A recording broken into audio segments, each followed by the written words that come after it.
Next Shekhar Kamla గారు లైన్లో ఉన్నారు. సార్ నమస్తే అండి. ప్రముఖ దర్శకుడు శ్యామ్ బెనగల్ గారు ఈరోజు మన మధ్యలో లేరు. సో ఆయన గురించి మీకేం తెలుసు మాతో షేర్ చేసుకోండి దయచేసి. ఇప్పుడున్న చాలా మందికి ఈ జనరేషన్ వారికి ఆయన గురించి చాలా విషయాలు తెలియవు. సో ఆయన గురించి తెలుసుకోవాల్సిన అవసరం ఉంది. ఆయన తీసినటువంటి ఫిల్మ్ మేకింగ్ గురించి ఇందాక నరసింహరావు గారు చెప్తున్నప్పుడు కూడా చాలా ఆసక్తిగా అనిపించింది. సో మీకు తెలిసిన విషయాలు ఆయన గురించి మాతో షేర్ చేసుకోండి ప్లీజ్. చాలా షాకింగ్ ఉందండి మీరు చెప్తేనే. అంటే ఆయన చాలా స్టాల్ వర్డ్. ఇంకా ఇప్పుడు మనకి తెలుగు వాళ్ళకి ఇప్పుడు నేషనల్ ఇంటర్నేషనల్ స్థాయిలో సత్యజిత్ ఏంటో మనకి యాక్చువల్లీ తెలుగు వాడిగా యాక్చువల్లీ నిజాం కాలేజ్ ఓయూ అలుమినాయిగా అతను మనకి సత్యజిత్ అంత అంత అంత వాడు actually national are internationally. One thing is అతని అంటే సోషల్ కాన్షియస్నెస్ మూవీస్ లో ఈ మధ్యకాలంలో మనం అంతా నేర్చుకోవాల్సింది. అతను చాలా సోషల్లీ కాన్షియస్. ఎప్పుడు ఒక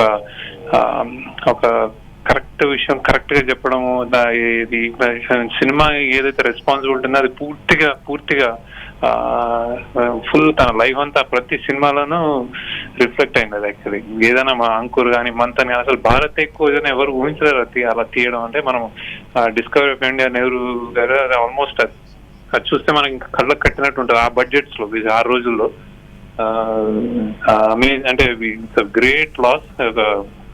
అంటే ఒక స్టాల్ వర్డ్ అంతకంటే ఎన్సైక్లోపీడియా. ఆయనతో నేను ఒక 2 సార్లు మాట్లాడాను యాక్చువల్లీ. ఎన్ఎఫ్డిసిలో చాలా స్క్రూటనైజ్ చేసే కమిటీలో ఉండేవారు ఆయన యాక్చువల్లీ. నాకు పర్సనల్ ఆనంద్ అప్పుడు కూడా ఆయన ఉన్నారు యాక్చువల్లీ. అప్పుడు స్క్రిప్ట్ అండ్ ఆనంద్ అప్రూవ్ చేసేవాళ్ళు.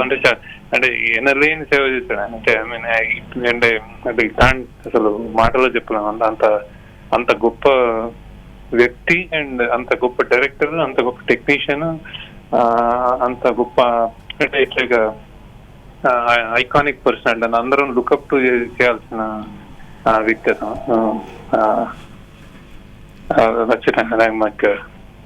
Great loss. సార్ ఆయన పేరు తలుచుకోగానే న్యూ వేవ్ మూవీ గురించి మాట్లాడుతున్నారు అందరూ కూడా. సో ఆ మూవీ గురించి మీకు తెలిసిన విషయాలు ఏంటి? రియల్ అంటే ఇప్పుడు అదే అప్పుడు కమర్షియల్ వేవ్. ఇప్పుడు Amitabh Bachchan, angry young man, Deewar ఇట్లాంటి అన్ని ఫుల్ ఫ్లెడ్జ్డ్ గా కమర్షియల్ గా వెళ్తున్న రోజుల్లో ఈయన రియల్ సినిమాలు పరిచయం చేసి నిలబడి ప్యారలల్ సినిమాకి ఆద్యుడు వన్ ఆఫ్ ద పయనీర్ అనమాట. సత్యజిత్ రేతో పాటు మృణాల్ సేన్, శ్యామ్ బెనగల్ ఇవన్నీ అసలు సినానిమస్ నేమ్స్. ఆ సినిమాలు ఇప్పుడు చూస్తుంటే ఎంత గొప్ప సినిమాలు అంటే మామూలు అంటే ఇప్పుడు కమర్షియల్ హిట్స్ అని, బ్లాక్ బస్టర్స్ అని, నంబర్స్ అని చెప్తుంటారు. కానీ ఈ కళాకాలం అంటే భారతదేశ అంటే చలనచిత్ర చరిత్ర ఉన్నంతకాలం అంటే అసలు వీటిని ఎలా సువర్ణ అదే గోల్డెన్ లెటర్స్ తో ఉండిపోతాయి అన్నమాట. అంకుర్ కానీ, మంతన్ కానీ, ఆయన ఎన్నెన్నో సినిమాలు యాక్చువల్లీ. ఈ ఏజ్ లో కూడా ఆయన అంటే చాలా ఏజ్ లో మేమంతా ప్రాబ్లమ్ రిటైర్ అయిపోయే ఏజ్ లో కూడా ఆయన సినిమా అంత ప్యాషనెట్ గా అంటే వెల్కమ్ అబ్బా అని తీసాడు ఇక్కడే యాక్చువల్లీ హైదరాబాద్ లో. నాకు తెలుసు యాక్చువల్లీ ఆయన ఇక్కడ ఆయన రూట్స్ ఇక్కడే. ఆయన చాలా అంటే personality also is a great human being actually. ఆయన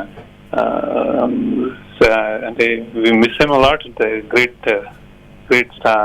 Great loss in actually. And words like actually. Yes sir, you're right. Thanks for your time, Shekhar Kamla garu. Thank you.